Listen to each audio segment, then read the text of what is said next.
Nearly 70% of verified Palestinian deaths in the Gaza war have been women and children.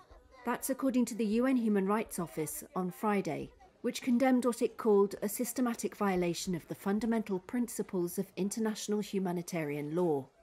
Israel's diplomatic mission to the UN in Geneva said it categorically rejected the report. The UN tally since the start of the war, in which Israel's military is fighting Hamas militants, includes only fatalities it has managed to verify with 3 sources. And counting continues. So the 8,119 Palestinian victims verified by early September is a much lower number than the toll of more than 40,000 at that time provided by Gaza's health authorities. But the UN breakdown backs the Palestinian assertion that women and children represent a large proportion of those killed.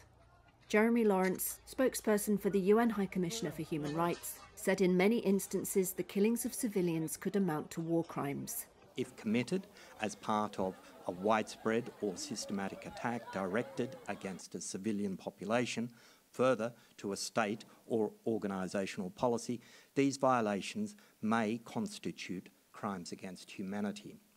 And if committed with intent to destroy, in whole or in part, a national, ethnical, racial or religious group, they may also constitute genocide, the report warns.